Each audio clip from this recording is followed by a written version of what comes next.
Good afternoon, everyone, and welcome back to Sudden Wealth. I hope you're having a very nice day. If you do enjoy my content, please consider dropping that like and subscribe. That would be greatly appreciated, and it helps the channel quite a lot. Now, in the past, I've spoken about the dangers of listening to these so-called experts in the world of finance, people like Harry Dent and Peter Schiff. And I do think the Harry Dent section, or at least about him, it's quite covered. By the way, in preparation of that video, I did go on Amazon just to read kind of the preface or the summary of his book. And every time I see Dow Jones 40,000 by 2010, always makes me laugh for a guy that says that predicted the 2008 financial crisis. I don't see how these two things mix together, but maybe it's just me. But I don't think he's a scammer, and I don't think actually those people are scammers. I just think they are arrogant, and they are wrong way more than they are right, because they fall in love with their narratives. It's a bit like people who fall in love with cryptos or with stocks, and then basically will come up with any justification when things don't go their way. Although they are not scammers, they do create a world of trouble and a level of destruction which is maybe even larger than the scammers.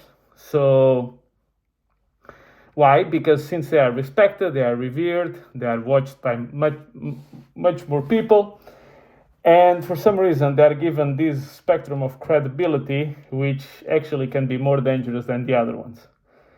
But today I would like to focus on a different category, and so there's one category which we should be get rid of it like in 30 seconds. These are the real direct scammers. So these are guys who had allocations to private sales of cryptos, for example. These are guys which are outright paid by penny stock companies or by cryptos to basically promote a certain project with the sole purpose of convincing their following to buy in.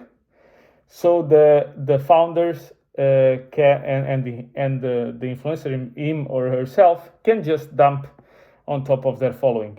So that is a clear-cut scam. Okay, the other ones I'm talking about, I would say, are somewhere in the frontier, because it does involve people doing certain things of their own free will. So I'm talking about channels that basically during a small period of the bull market, they do very well because they go all in the most dangerous, riskiest stocks possible. And then they leverage that fame and basically that luck to sell courses at exorbitant prices, to sell private groups, Discord memberships, you name it. And then when the bear market comes, they basically go down 90%, their stocks go either bankrupt 90%, and then they stop making certain comparisons. So for example, there was this guy called Jeremy Financial Education, which has 720,000 subscribers, something like that. And the guy used to pick the worst stocks possible. Now he has changed to profitable cash generative stocks, but he would pick the trash of the trash, right? And he had this competition with another guy who basically was advocating for index funds. And when the bear market came last year, a bunch of Jeremy's stocks went bankrupt, and the ones that didn't went down between 70 to 90%. For you to have an idea, a stock that goes down 90% needs to 10x just to break even in the same place, right? So he was completely underperforming the market. And here is the part which is the nastiest. Is as soon as it became apparent that competition was not going to go his way, he just deleted the Excel link that was showing the competition. He just pretends it didn't happen and moves forward with a different topic. He was also a guy pushing super heavily a tattooed chef that was going to go 10x very soon. It was video after video, 10x stock. He was pumping, of course, Voyager, which went bankrupt. Very good food company, which is pretty much bankrupt. Tattooed Chef, which ended up going bankrupt. But he was pumping it when the stock was about $20. Now, he did admit that he sold at a huge loss. But the thing is, the way that he presents the results to his fan base, like I'm up year to date 50%, things like that. Yeah, but what about a year ago, right? When all your portfolio was getting destroyed, what happened, right? So, and then certain stocks are out of certain accounts that he shows, and basically the whole thing holding his portfolio up, or at least it used to be a Tesla purchase that he did in the past. But I mean, he was charging huge amounts of money for those courses. And you also have other people who do similar things. So in the bull market, they all show their trades.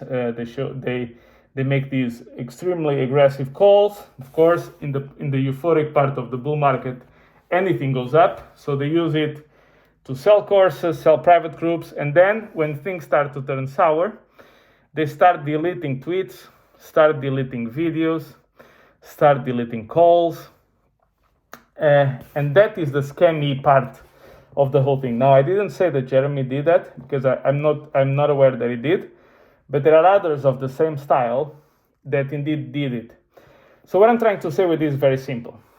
Over a long run, or for your future experience, right? Over the long run, these people underperform the market completely. They underperform you buying, I don't know, all world equity ETF, whatever, or even, I don't know, the S&P 500. They will underperform it because first they trade in and out of stocks, and depending on where you live, you actually pay high taxes for it.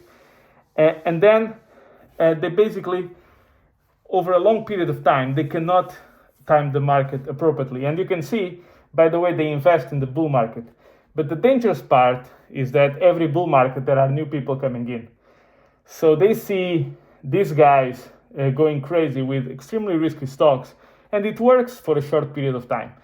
But it's not a long-term way to succeed. So what ends up happening, it's actually pretty simple, is when a bear market or when a correction starts coming, they get completely annihilated, but they start talking about something else. They start talking about macroeconomics. They start talking about dividend yielding stocks, very cash generative. And the issue is, even if they are down $1 million, their YouTube ad revenue compensates for their loss. So eventually they will recuperate that money. The issue is that you won't. So it just pains me to see people paying for courses in order to learn how to lose their money faster. So be very careful about these stock gurus that pop up in the middle of a bull market and basically start charging exorbitant amounts of money for all this kind of stuff, courses, private groups, etc. What are their real returns in both bull and bear markets?